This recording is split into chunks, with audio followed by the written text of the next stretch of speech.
Alors nous sommes toujours au Mont Herchault avec un des plus anciens spotters. Dites-nous depuis quand vous faites de la photo? Les photos de spotter ou de mordu d'aviation, je dirais plutôt, de photos d'aviation.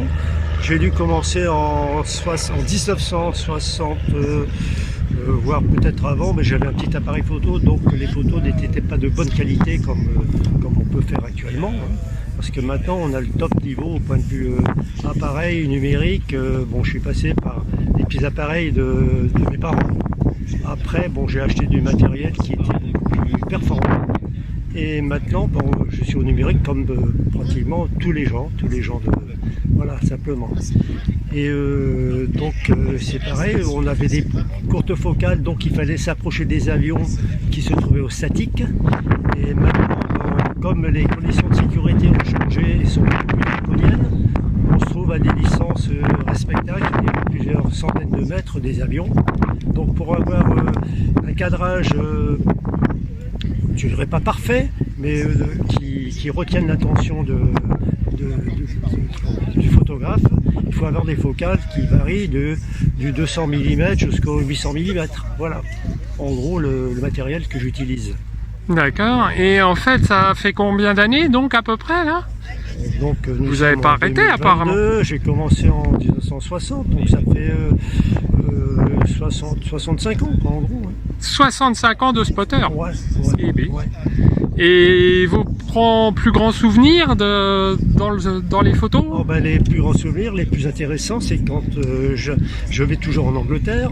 Donc, mais plus marquant, je dirais, c'est le Blackbird, le SR-71 de chez Lockheed, qui peut voler à plus de Mach 3, qui est maintenant retiré, qu'on peut voir dans les musées, et que j'ai vu en vol. J'allais spécialement voir cet avion un peu mythique, et qui est toujours un petit peu hors du temps actuellement. Voilà, il n'est plus présenté en vol, bien sûr, depuis à peu près une vingtaine d'années. Et c'était un avion de reconnaissance qui pouvait voler en gros en km/h à 3500 km/h. Mach 3, 2, plus de 3 Mach 2. Oui, c'est voilà. Quand même le plus... Donc il a fait plusieurs démonstrations sur la base de Mildenhall qui se trouve pas loin de Cambridge, en Angleterre. Et donc j'allais spécialement pour faire cet avion-là lors d'un air show où plusieurs avions de l'OTAN étaient présentés, notamment des Américains, des Allemands, des Français, des Hollandais, des Belges, etc.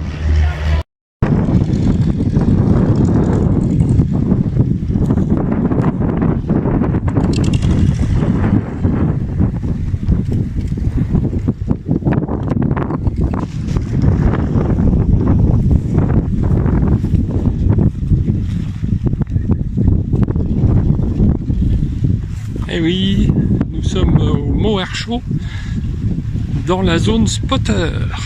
On va vous expliquer ce que c'est que cette zone spotter dans quelques minutes.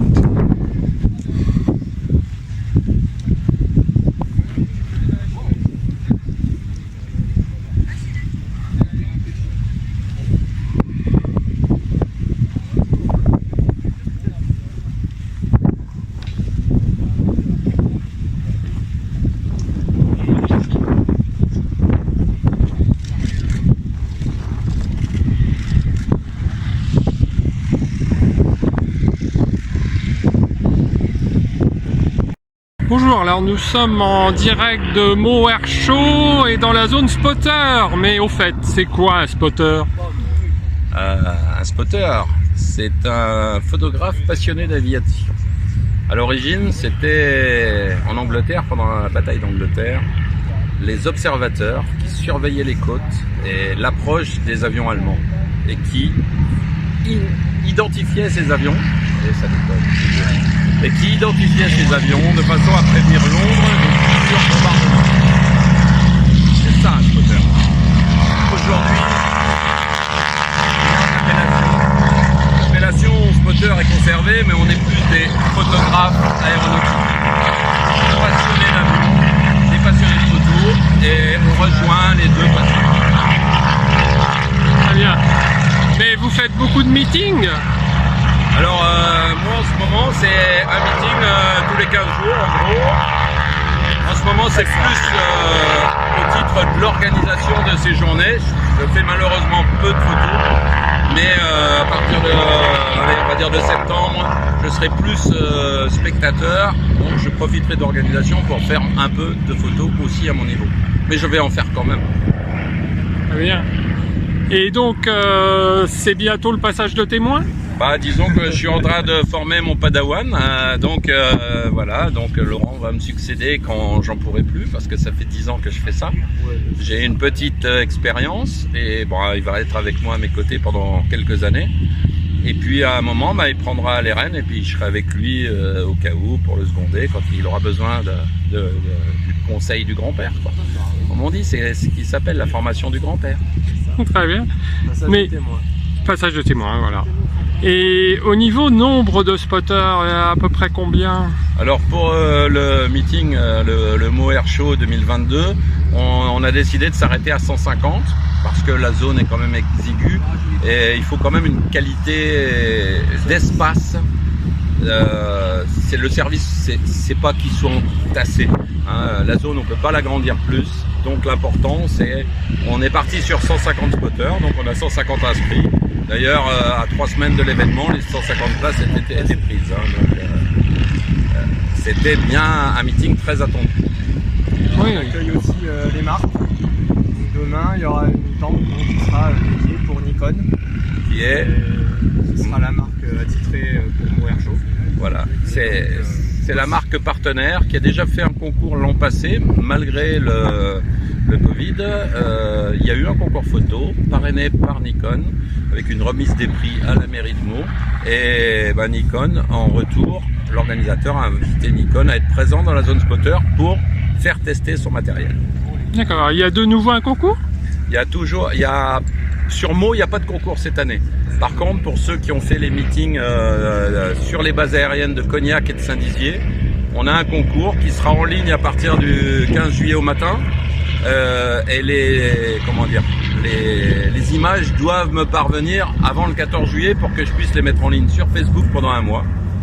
Les gens de Facebook vont voter, vont choisir les 30 meilleurs par catégorie. Et ensuite, un jury auquel participera Laurent pour la première fois. Là, je lui laisse déjà la place. Et ce jury décidera des premiers prix, sachant que le premier prix est doté par la marque et que le second prix, c'est un prix d'assaut avec un sac à casque et une belle maquette. Voilà. Très bien. Et au niveau des... J'ai entendu parler un peu toutes les langues, là. Ah oui, on a très cosmo. On a un chinois. On a un chinois. On a un africain du sud. Un australien, on a bien sûr des Belges, des Anglais, des Allemands, des Hollandais, un couple de Hollandais avec d'excellents photographes. C'est vraiment le top niveau de la photo aéro, il y a vraiment du grand photographe présent aujourd'hui à Meaux.